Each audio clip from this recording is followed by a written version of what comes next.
है वो कोई भी फाइनल स्टेज पे भी नहीं है कि वो क्लियर होकर उनका मिलने जा रहा है। उसमें लगातार मेरी माननीय मुख्यमंत्री जी से और हमारे केंद्रीय मंत्री जी से भी बात हो रही है कि जब भी वो पैसा रिलीज होने की बात आएगी वो हमारे सरकार को बताया जाएगा और हम उस पैसे को पूर्ण रूप से सीज करके उसको किसानों का पेमेंट के लिए ही लगाएंगे। ये हमने आश्वस्त किया है, हमारे द्वारा आपको आश्वस्त किया जा रहा है और माननीय सदस्य जी को भी आश्वस्त किया जा रहा है।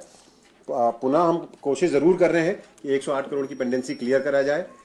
उसमें हमारी पूरी सरकार भी लगी हुई है, मैनेजमेंट से भी चर्चा चल रही है, लेकिन क्योंकि प्रकरण हाईकोर्ट में माननीय हाईकोर्ट में लंबित है इसलिए मैं उस पर बहुत ज्यादा चर्चा नहीं करूँगा। माननीय मंत्री जी, माननीय सदस्य, माननीय मंत्री जी, मेरी बात का आपने जवाब नहीं दिया। मैंने पूछा कि 1/7/2019 का जो आरसी कमिश्नर तत्कालीन ने निरस्त की थी और 12/9 को जो बैठक हुई थी, जिस बैठक में ये तय किया गया था कि उत्तराखंड सहकारी बैंक 36 करोड़ रुपया जारी करेगा, वो कमेटी किस पावर्स के अंतर्गत गठित की गई थी, किस पावर्स के अंतर्गत वो आदेश पारित किए गए थे?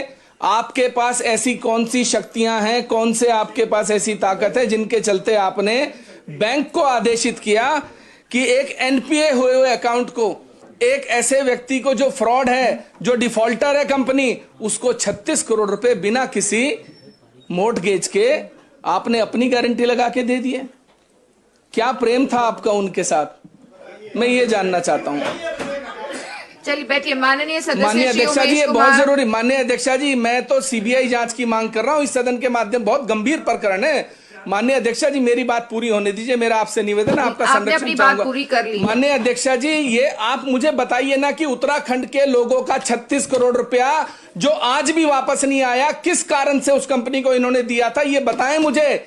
वो बैठक उस समय के तत्कालीन मुख्यमंत्री इनकी सरकार के किन पावर्स के अंतर्गत उन्होंने ये बैठक की थी और किस पावर्स के अंतर्गत इन्होंने आदेश जारी किए थे कि 36 करोड़ रुपया इस बैंक को, इस कंपनी, डिफॉल्टर कंपनी को दिया जाए? वो सरकार को जवाब देना होगा माननीय अध्यक्षा जी, ऐसे नहीं होगा। आप मेरी बात सुने, हम फिर आगे चले जाएं, ये बात यहां खत्म हो जाए। या तो ये सरकार मुझसे वादा करेगी सीबीआई जांच कराएंगे, कमिश्नर ने किस पावर्स के अंतर्गत 109 करोड़ रुपए की आरसी जो है इन्होंने निरस्त की।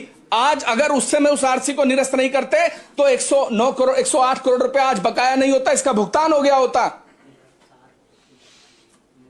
माननीय मंत्री जी, मैं आपसे ही पूछ रहा हूं, मुझे जवाब चाहिए इस सदन में। मैं ऐसे ये नहीं चलेगा कि मैं कुछ पूछ रहा हूं और उस बात को खत्म करके हम आगे चले जाएंगे। आपको जवाब देना होगा। सरकार ने 36 करोड़ रुपया पब्लिक मनी माननीय सदस्य, आधार पर दी? आपका जो था 3 मंत्रालयों से कंसर्निंग आपने सवाल किया था, जबकि किसान से संबंधित है, मेरा 3 मंत्रालय से नहीं है, ऐसा है किसानों से संबंधित है। बात हो गई, आप दोबारा आप बात कर लीजिएगा मंत्री जी से। मंत्री जी, आप इनसे बात कर मंत्री जी बताइए, आश्वासन दे रहे हैं कुछ मुझे आप सदन के माध्यम से। माननीय सदस्य श्री उमेश कुमार तथा माननीय कृषि मंत्री एवं गन्ना मंत्री जी को सुनने के पश्चात मैं नियम 58 की सूचना को अग्राह्य करती हूँ।